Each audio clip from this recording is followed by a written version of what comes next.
Et bonjour à tous, on se retrouve pour le 7e jour sur l'Advent of Cyber 2023, toujours sur TryHackMe. Et aujourd'hui, on va parler d'analyse de log, donc log analysis.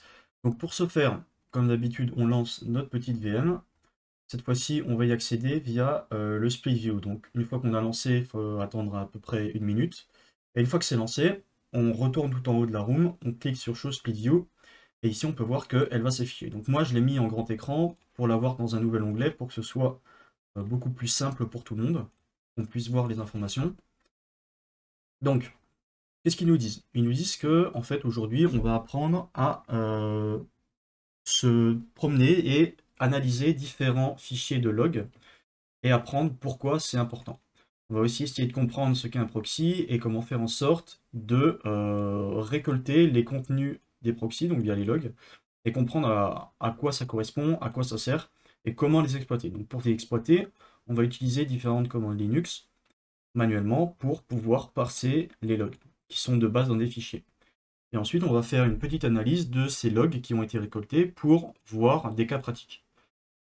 Donc ici, on a un exemple de log qui a été récupéré, qui ressemble à quelque chose comme ça. Donc c'est une ligne de texte classique, mais qui est séparée par différentes informations. La première information qu'on peut récupérer, c'est l'adresse IP source en gros, c'est la machine qui a fait la requête. Donc, je crois c'est après qu'ils expliquent ce qu'est un proxy. Donc là, par exemple, on a l'adresse IP source de la machine qui a fait la requête. Ensuite, on a le timestamp, c'est-à-dire à quelle date, à quelle heure, à quelle minute, seconde est-ce que la machine a fait la requête. On a ensuite le type de requête qui a été faite. Donc, ici, la méthode. On voit que c'est du get, donc c'est de la récupération d'une page web. Ça aurait pu être du post, du put, ou etc. Et ensuite, une fois que c'est fait, on a l'URI ou l'URL enfin plus l'URI de la page qui a été demandée. Donc ici, on voit que c'est le robot.txt. Le code retour de la page, donc pour 200, alors ça, je n'ai pas précisé, mais c'est une requête faite sur un serveur web. Le code 200, donc ça veut dire que la page a bien répondu, le serveur a bien répondu, il nous a renvoyé la page. Et ensuite, là, donc ici, encore une fois, c'est pas précisé, mais c'est la taille des données qui ont été reçues. Donc là, on a 11 000 octets qui ont été retournés. Et ensuite, on a les user agents. Les user agents, c'est quoi? C'est une sorte de chaîne de caractères qui correspond à l'outil qui a utilisé, qui a fait la requête. Donc ça veut pas forcément dire grand-chose. Par défaut, on peut voir que l'adresse IP là a utilisé curl pour faire la requête. Mais les user agents peut être modifié comme bon nous semble, donc faut pas trop non plus se fier à ça. Ça peut vite être trompé. Donc là, qu'est-ce que c'est qu'un serveur proxy? Donc là, c'est une requête basique. Un utilisateur qui veut se connecter à google.com, il fait directement la requête de son ordinateur jusqu'à google.com. Bon. Et du coup, google.com, il voit que l'adresse IP de cet ordinateur-là s'est connecté dessus. Jusque-là, aucun souci. C'est, on va dire, l'utilisation classique. Maintenant, avec un proxy, donc un serveur proxy, qu'est-ce que ça va faire? En fait, le serveur proxy, c'est un intermédiaire qui va se mettre entre l'utilisateur et la cible finale. C'est-à-dire que l'utilisateur, lui, il va dire, OK, j'ai besoin d'accéder à google.com, mais c'est d'abord le serveur proxy qui va récupérer cette requête, qui va potentiellement loguer tout ce qui se passe dessus, et ensuite rediriger la requête vers la cible que l'utilisateur au départ avait demandé. Et lui, Google, quand il reçoit l'information, il renvoie, en fait, il voit que c'est l'adresse IP du serveur proxy et non pas que c'est l'utilisateur. Vu que en fait, le serveur se met en intermédiaire dessus. Donc Google, lui, il renvoie l'information directement au serveur proxy et le serveur proxy renvoie l'information à l'utilisateur. C'est vraiment un intermédiaire entre les deux. Et du coup, par exemple, pour des activités malveillantes, pour les différentes techniques, il va y avoir différents indicateurs au niveau des logs.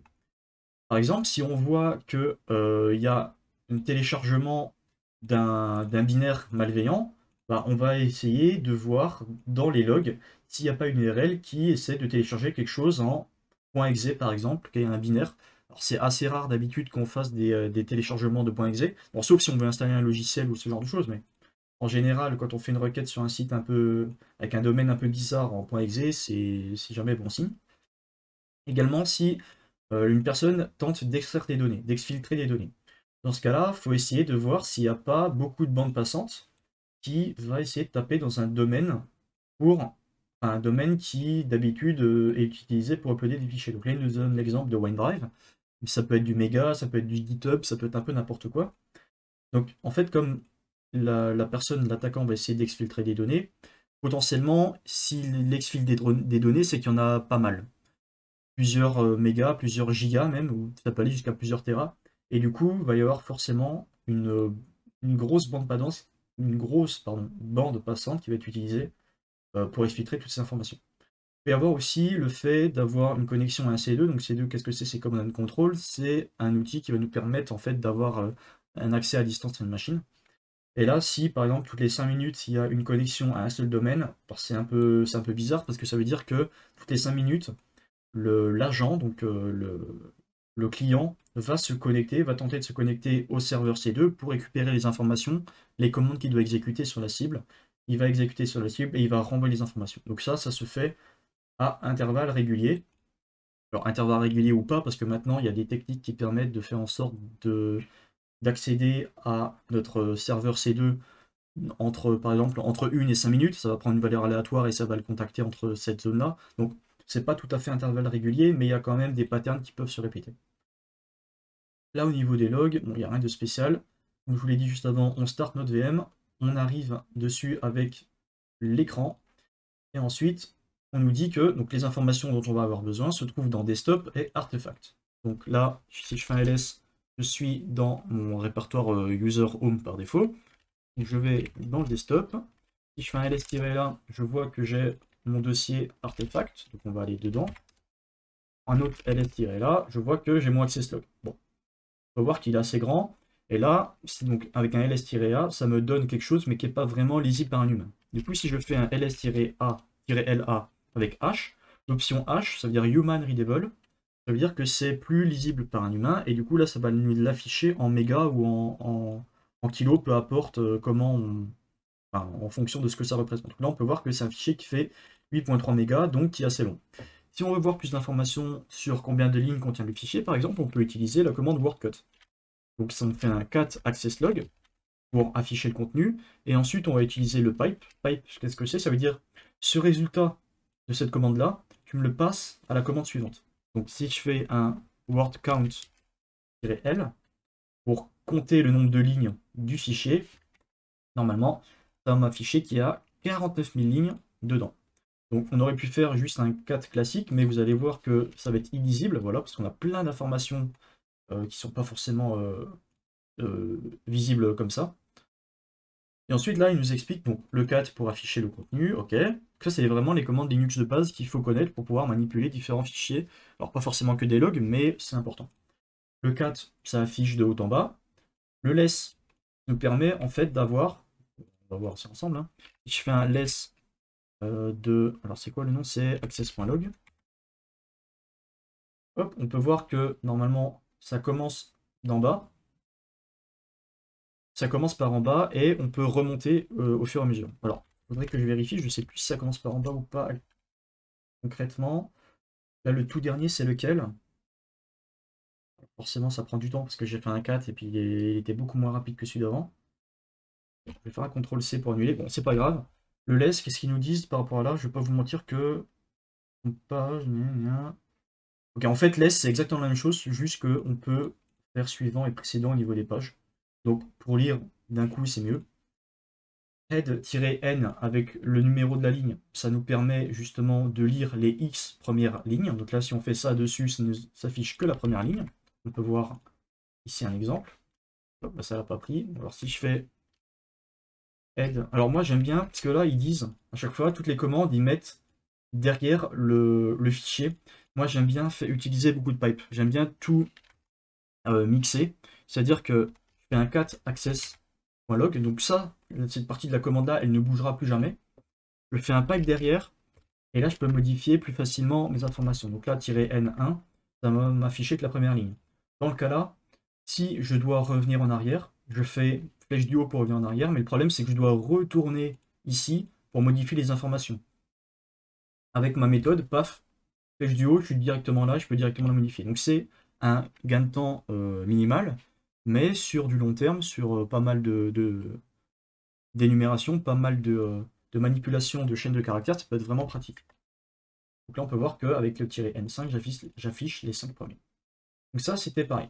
Tail, c'est à peu près la même chose.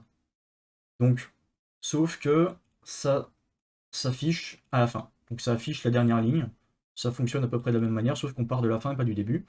Le word count, comme je vous l'ai expliqué juste avant, et le NL que je connaissais pas, qui va en fait afficher les nombres de lignes, le nombre enfin le numéro de la ligne à côté de la ligne à elle-même. Donc voilà. Ça, je ne vais pas vous mentir que je l'ai jamais utilisé en tout cas. On va pas. Donc là, on va voir un peu plus du côté du log, à quoi ça ressemble. Alors, on avait déjà vu un peu les différents champs tout au début, mais ici, on décrit un petit peu plus ce qui se passe. Donc le premier, c'est le timestamp, c'est l'heure, la date, voilà, on est bon. Ensuite, l'adresse IP source, le domaine vers lequel on va taper avec le port, la méthode qu'on va utiliser, donc là c'est du get, l'URI, donc là on tape à la racine du site, le code de retour du site web, donc 400 c'est qu'il y a une erreur. Alors je ne sais plus exactement 400 quand ça correspond, mais en gros c'est qu'on n'a pas réussi à récupérer la page, sinon ça aurait été du 200. Ici c'est la taille de la réponse qui a été retournée. Notre fameux user agent, vous vous rappelez au début on avait eu curl, maintenant c'est tout ça. Ça veut dire que potentiellement, alors avec précaution, parce que comme je vous l'ai dit au début ça peut être modifié, mais là a priori la requête a été faite depuis un navigateur Mozilla, Firefox, sous voilà, donc il a affiché plusieurs choses. Alors, ils mettent du Chrome, du Safari, ils mettent un peu tout, mais je crois que de base, c'est le premier qu'il faut prendre. Donc, Firefox qui a été fait sous du Windows 10, 64 bits. Ok. Ensuite, comment manipuler les données? On va utiliser une commande qui est très importante, qui est la commande cut. La commande cut, ça permet de, comme son nom l'indique, couper des commandes en spécifiant un délimiteur. Si on fait notre fameux cat avec head sur le premier, on peut voir qu'ici, ça correspond à ça. Si je décide ensuite de faire un pipe pour cut avec le délimiteur espace, hop, donc délimiteur, ça se précise, enfin ça se définit comme ça. D'ailleurs, on va mettre des simple quotes parce que c'est des caractères et pas des strings. Si je fais là-dessus, eh ben en fait, ça va me couper tous les espaces de la commande et ça va les mettre dans différents blocs. Donc là, c'est le premier bloc. Ça va couper ensuite ici. C'est comme un peu dans les langages de programmation quand on fait un split.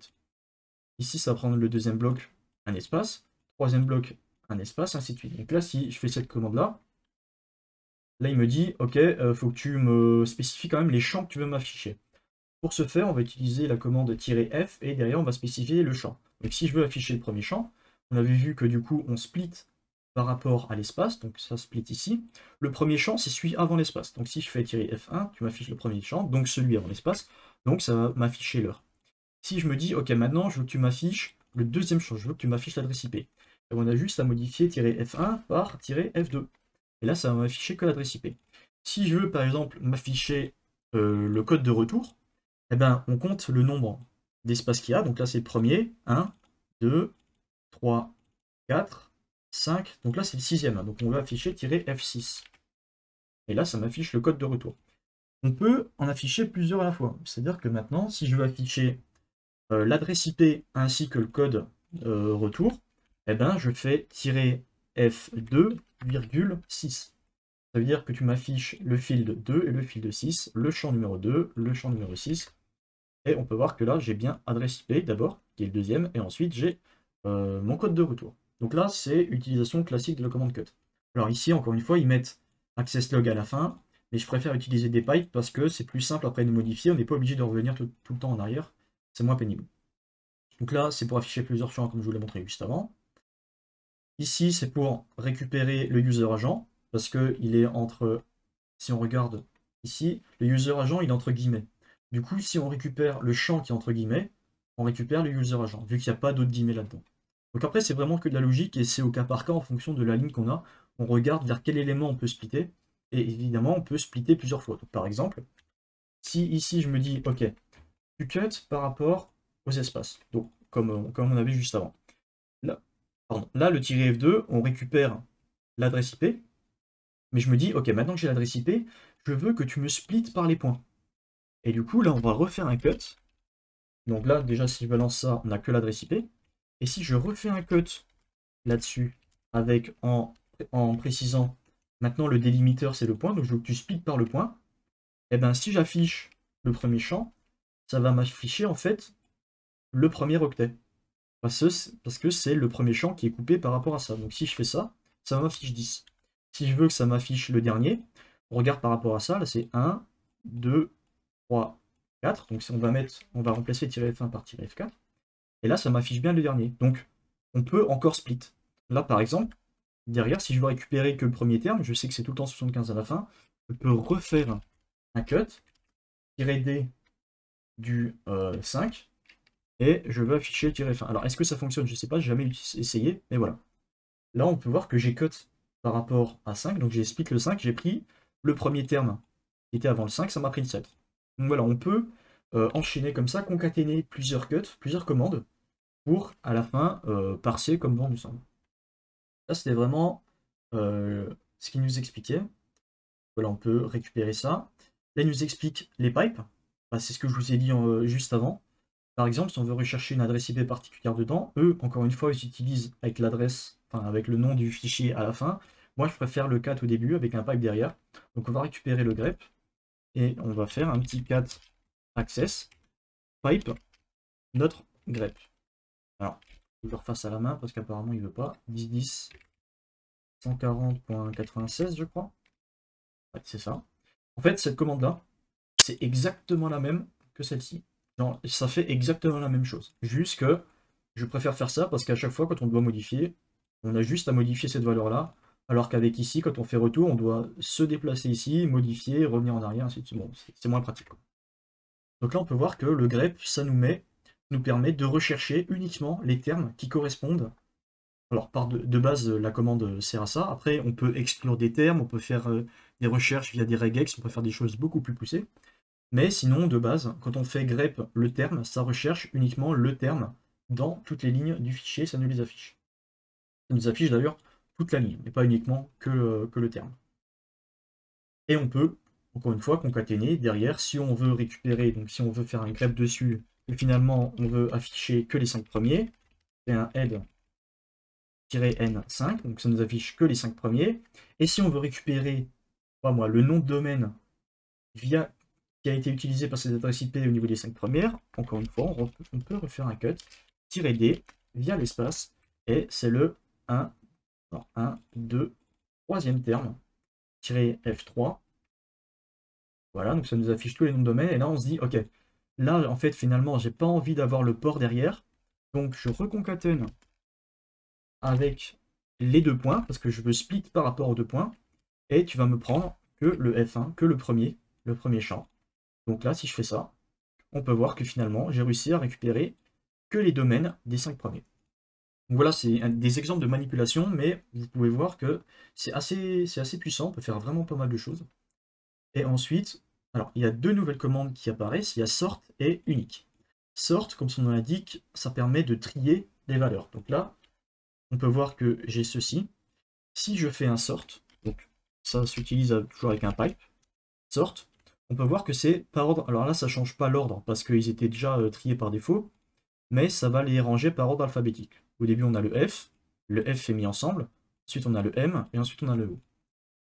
On peut également concaténer avec une autre commande qui s'appelle unique, qui va en fait juste supprimer tous les doublons.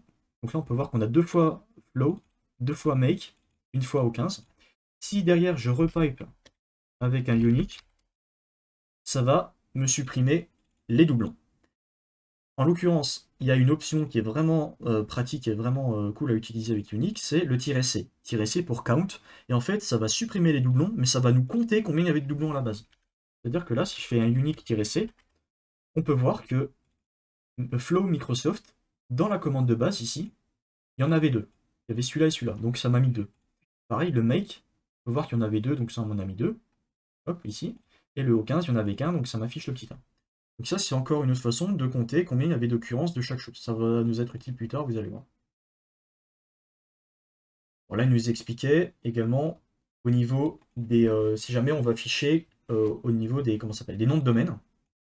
Donc, on refait comme on avait pris juste avant, notre commande. Ici. Alors, on va enlever celui-ci. Alors, le head n5 et le grep, on s'en moque maintenant, donc on va les supprimer. Là, si je fais cette commande, ça va m'afficher, on peut le voir, hein, tous les noms de domaine qui ont été, comment ça s'appelle, qui ont été utilisés, qui sont présents dans les logs. Sauf que nous, ça ne nous intéresse pas. Du coup, on va faire un sort pour les trier, qui sont dans l'ordre alphabétique. Là, si je relance, on peut voir que les derniers, ça termine par Y. Et si on remonte, avant il y avait les W, bon, on ne peut pas remonter plus haut, mais ça commence bien avec les A, ensuite les B, ainsi de suite, donc dans l'ordre alphabétique. Et là, je vais faire un unique pour retirer les doublons, et je vais les compter. Et si je lance comme ça, qu'est-ce qui se passe? Bah là, on peut voir que, ok, ça nous a compté, donc c'est toujours par ordre alphabétique, ça nous a compté euh, tous les noms de domaine qui ont été présents. Donc là, on peut voir que par exemple, www.office.com est disponible presque 5000 fois dans le fichier. Il est présent presque 5000 fois, ainsi de suite. Et là, on peut voir que par exemple, partenaire service machin Microsoft Key a été vu 78 fois dans le fichier, et ainsi de suite. Donc là, on peut voir que c'est pas trié. C'est un peu moche. Du coup, ce qu'on peut faire, c'est... Alors, est-ce que c'est un sort? Je crois que c'est de nouveau un sort. Si on fait un sort -n, donc on va sort-n, qu'est-ce que ça veut dire? Ça veut dire qu'on va de nouveau trier, mais cette fois-ci, n sur un entier. Donc sur le premier entier. Donc si je fais ça, ça nous affiche, alors par ordre décroissant, celui qui a été vu le moins de fois à celui qui a été vu le plus de fois. Si on veut faire dans l'ordre décroissant, on fait -nr. R pour reverse. Et là, on peut voir que ça va nous afficher tous ceux qui ont été vus du plus au moins. Encore une fois, si on veut voir que par exemple le top 10 des sites qui ont été le plus consultés, au niveau en tout cas des logs, on a juste à faire un pipe sur un head-n10, NA, et là, pardon, on a le top 10 des sites web qui ont été consultés au niveau des logs. Donc ça va nous être intéressant pour faire des statistiques et voir si potentiellement il y a des requêtes un peu malveillantes qui vont vers des domaines qui ne devraient pas apparaître. Donc là, exemple, c'est ce qu'il nous disait. Donc -tail pour voir la fin. Grep suspicious. Donc là, une fois qu'on a des noms, enfin qu'on a une adresse IP ou un nom de domaine qui est suspicieux, on va pouvoir le grep dessus pour n'afficher que ces lignes-là, et ensuite essayer de récupérer les informations qui sont contenues dans le CSI. Donc ça, ce sera pour plus tard. Donc ce qu'on va faire déjà, c'est répondre aux questions suivantes. Donc, combien il y a d'adresses IP uniques qui se sont connectées au serveur proxy? Donc on se rappelle, au début on fait un cat. Ça veut dire qu'on va afficher tout le contenu du fichier. Ensuite, ce qu'on veut faire, c'est qu'on veut récupérer, enfin compter le nombre d'adresses IP uniques. Donc on va faire un cut. Déjà, je peux relancer juste comme ça pour voir à quoi ça correspondait. On va juste faire un cut sur l'adresse IP. Donc, pour récupérer la première adresse IP, on cut via l'espace et on récupère le deuxième champ. Donc, on va faire un cat. On fait notre fameux pipe, cut-d, via l'espace, le deuxième champ. Là, on récupère toutes les adresses IP. Maintenant, ce qu'on veut faire, c'est combien il y en a d'uniques qui ont été connectés au serveur proxy. Bah, on a juste à les trier pour qu'elles soient toutes dans l'ordre. On fait un unique dessus. Donc là, il y a toutes les adresses IP. Hein, on peut voir qu'elles sont uniques. Et ce qu'on peut faire, du coup, c'est que là, on va faire encore un pipe, un word count-l pour compter combien il y a de lignes dedans. Et comme toutes les adresses IP sont différentes, ça va nous donner le nombre d'adresses IP. Donc là, on peut voir qu'il y en a 9. Donc il y a 9 adresses IP différentes qui se sont connectées au proxy. Ensuite, on nous demande combien il y a de domaines uniques qui ont été accédés, pour lesquels on a accédé. Donc, on refait la même. Donc, au lieu de faire cut-d, on va retirer tout ça. Le nom de domaine, je ne sais plus c'est lequel. Enfin, je ne sais plus à quel champ il était, c'était celui-là. Donc, ce qu'on va faire, c'est de nouveau le cut. -d, donc nous, on veut le troisième champ. -f3. On refait un autre cut dessus, toujours avec le délimiteur, cette fois-ci sur les 2 points. On prend le premier champ. Donc là, si je fais ça, j'ai tous les noms de domaine. Et ensuite, on demande combien de noms de domaine uniques ont été accédés. Donc, on refait le pipe, le sort pour les trier, le unique pour retirer les doublons. Donc là, on peut voir qu'il y en a vraiment pas mal. Et de nouveau, on refait notre word count réel. On peut voir qu'il y en a eu 111. Normalement, si on met 111, on devrait être bon. Voilà. leur demande quel est le code de retour qui a été généré par les requêtes HTTP du domaine qui a été le moins de fois auquel on a eu accès le moins de fois. Donc, ce qu'on va faire, c'est que du coup, là, on garde notre nom de domaine, ok, sauf qu'il faut compter celui qui a été auquel on a eu accès le moins de fois. Donc, toujours le sort, le unique, mais cette fois-ci unique-c, parce qu'on veut compter tous les domaines, et on va refaire un sort derrière sur le n pour trier par rapport à l'entier devant. On veut afficher que le premier, celui qui a été accédé le moins de fois. Donc, -n1, qui s'appelle Partner Service Get Microsoft Key. Sauf que celui-là, en fait, maintenant qu'on sait c'est lequel, il faut qu'on récupère son code de retour. Donc, si on veut récupérer son code de retour, il va falloir modifier cette commande-là, parce qu'une fois qu'on a cut, on ne peut plus après avoir des informations par rapport à ça. Donc, on refait un cat access log, on va grep dessus notre nom de domaine, donc on sait que maintenant c'est celui-ci. Donc là, si on affiche ça, il se passe quoi? Il se passe que ça affiche uniquement les lignes qui ont accès à ça, et on veut récupérer le code de retour. Le code de retour, c'est celui-ci. Donc, espace. Alors, on va cut encore par les espaces. Donc, 1, 2, 3, 4, 5. Nous, on veut le sixième. Donc, on va reprendre. On fait cut-d par espace-f6 parce qu'on veut le sixième champ. Là, ça va m'afficher tous les codes de retour, sauf que on va faire un sort, un unique. Finalement, il n'y en a qu'un seul. Donc c'est le 503 et on a également notre réponse. Et là, c'est vraiment que de la manipulation de log avec des commandes Linux de base. Vous pouvez voir qu'on fait vraiment beaucoup de choses avec ça. Et là, on nous dit, ok, basé sur le nombre de tentatives de connexion, quel est le nom de domaine qui est suspicieux? Donc, si on reprend nos commandes qu'on avait faites juste avant, alors c'était, je crois que c'était par là. Voilà, les top 10 des domaines qui ont été le plus accédés. On a celui-là, bon, office.com, ça a l'air d'être assez légitime. Login Microsoft aussi, Global Sign également. Bon, celui-là, Frostlings, Big Bad Stash.thm, bon, c'est assez bizarre. Donc, à mon avis, c'est celui-ci. Et on va pouvoir investiguer par rapport à ça. On nous demande, par rapport à cette adresse de domaine-là, quelle est l'adresse IP source de la machine qui a voulu accéder à ce domaine malicieux. Donc, on va faire un cat de notre access log. Maintenant, on connaît le nom du domaine, donc on fait un grep dessus. Hop. Donc normalement, si je fais ça, ça va m'afficher tout ce qui est bon. Et on va récupérer l'adresse IP. Donc, on refait, vous commencez à connaître un peu la chanson, un cut-d sur l'espace. On veut le deuxième champ, parce que l'espace il cut là, le premier champ, le deuxième champ, -f2. On a une adresse IP. Alors peut-être plusieurs. Du coup, pour être sûr, on va sort, on va unique. Hop, il n'y a qu'une seule adresse IP. Donc, ok, on sait que c'est celle-là. On peut la copier. On a l'adresse IP en question.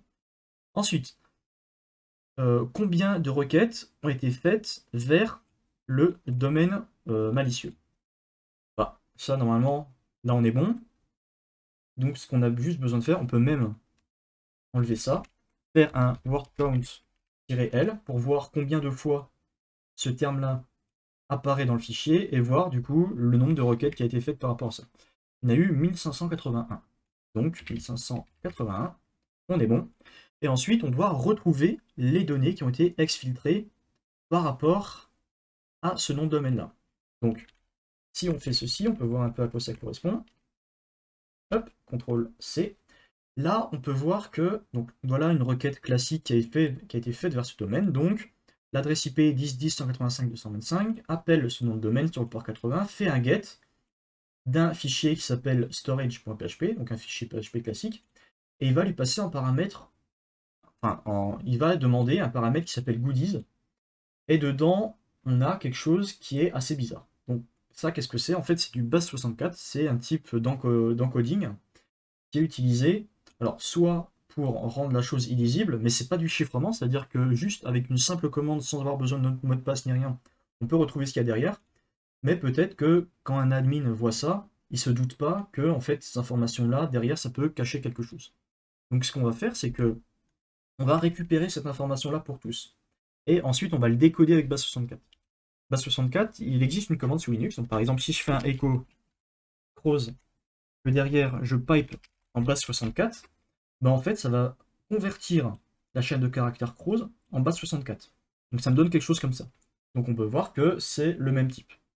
Si maintenant je veux décoder la chose, j'ai juste à faire un echo de la chose encodée, je pipe au base64-D pour décode, et je retrouve mon message de base. Donc ici, on peut essayer à la main, par exemple avec celui-là.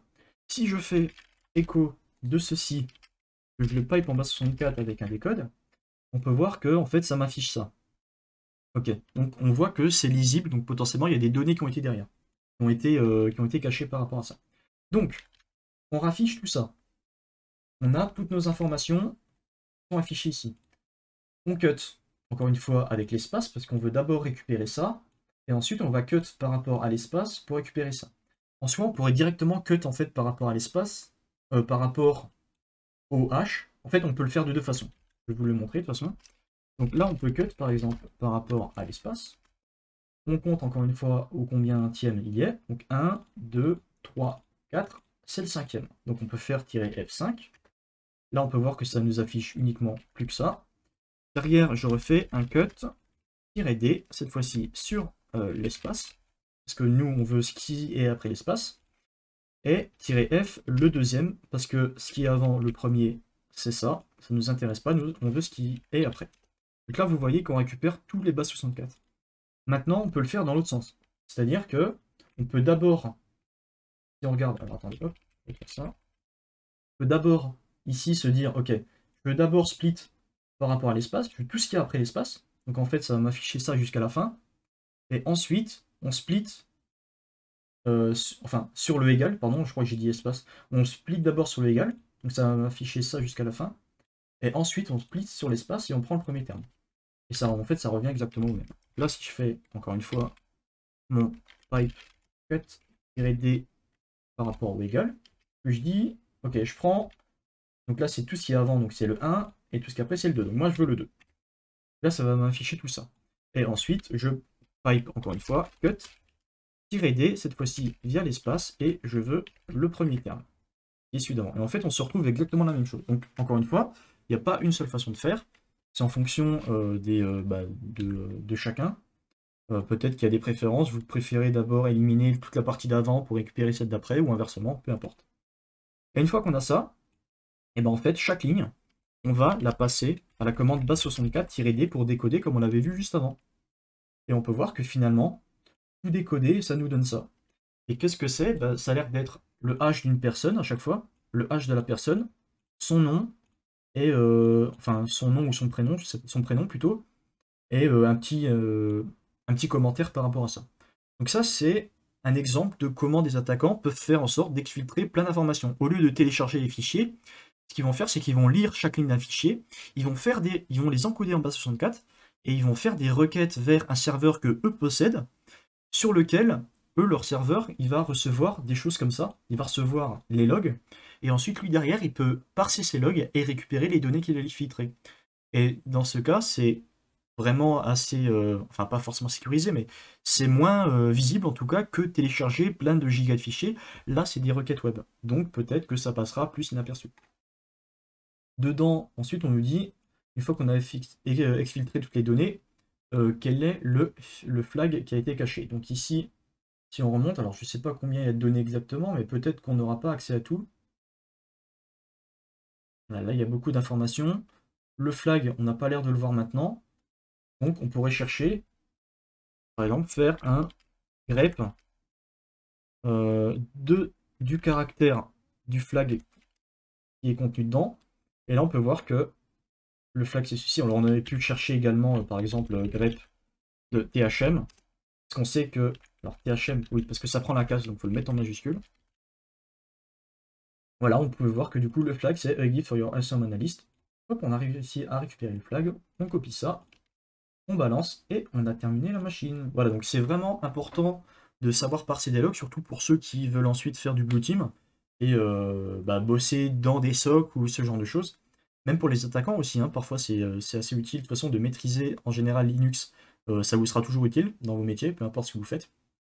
Donc voilà, j'espère que cette vidéo vous aura plu. N'hésitez pas à laisser le petit pouce bleu, ça fait toujours plaisir, à vous abonner pour être au courant des prochaines vidéos. Et on se dit à demain pour une nouvelle journée de challenge. Allez, bye bye.